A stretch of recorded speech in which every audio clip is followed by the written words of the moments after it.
กระทรวงศึกษาธิการและกีฬาแห่งสาธารณรัฐประชาธิปไตยประชาชนลาวร่วมกับรัฐบาลออสเตรเลียโดยผ่านแผนงานการปรับปรุงคุณภาพและขยายโอกาสเข้าเรียนสำหรับการศึกษาขั้นพื้นฐานในสาธารณรัฐประชาธิปไตยประชาชนลาวแผนงานบีคัวได้จัดกองประชุมสัมมนาหัวข้อ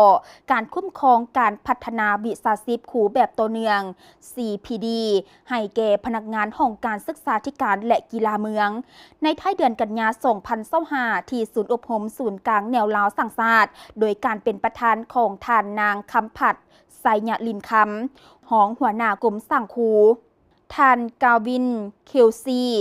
ผู้จัดการด้านการเสริมสร้างระบบการพัฒนาวิชาชีพครูต่อเนื่องแผนงานบีคัวพร้อมด้วยครูและพนักงานจากบรรดาเมืองจาก7แขวงเข้าร่วม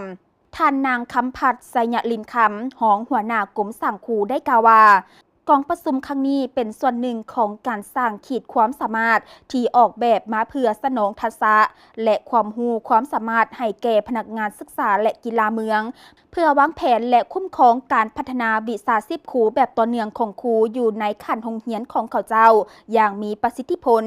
กองประชุมสัมมนาครั้งนี้ได้รวบรวมบทเรียนและผันขยายการเรียนรู้จากบรรดาข้อมูลด้านวิชาการที่ได้หับผันมาจากกิจกรรมที่สนับสนุนโดยรัฐบาลออสเตรเลียโดยผ่านแผนงานบีกัวฐานกล่าวตื่นบา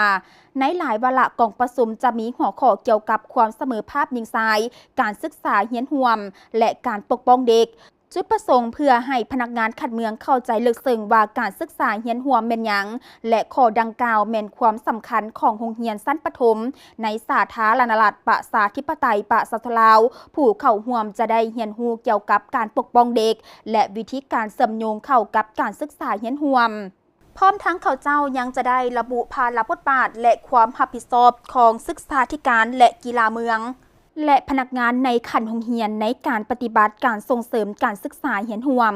ในวาระสุดท้ายของการฝึกอบรมแต่ละเมืองจะมีแผนการจัดตั้งปฏิบัติที่ได้บอกขั้นตอนที่คณะนำและพนักงานวิชาการสามารถปฏิบัติได้เป็นแต่ละขั้นตอนเพื่อรับประกันให้การเรียนการสอนอยู่เมืองของตนที่มีความปลอดภัยและส่งเสริมการเรียนร่วมท่านนางวาเนซาเฮกาทีเลขาเอกสถานทูตออสเตรเลียประจำสาธารณรัฐประชาธิปไตยประชาชนลาวให้รู้ว่า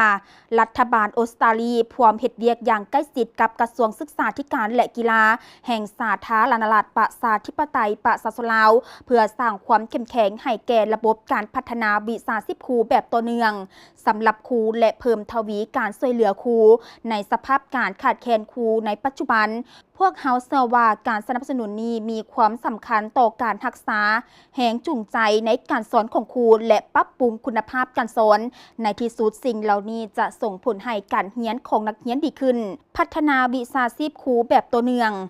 กองประชุมครั้งนี้ครูมีบทบาทสำคัญในการปกป้องนักเรียนทุกคนโดยเฉพาะผู้ที่ประสบกับความยุ่งยากการจัดหาพนักงานของศึกษาธิการและกีฬาเมืองที่ให้การช่วยเหลือครูด้วยเครื่องมือและทักษะที่จำเป็นเพื่อรับประกันว่าเขาเจ้าสามารถส่งเสริมและปฏิบัติการปกป้อง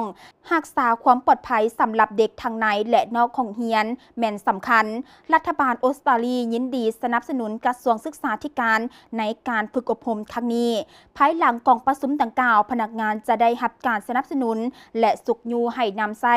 สิ่งที่เขาเจ้าได้เรียนรู้จากกองประชุมดังกล่าว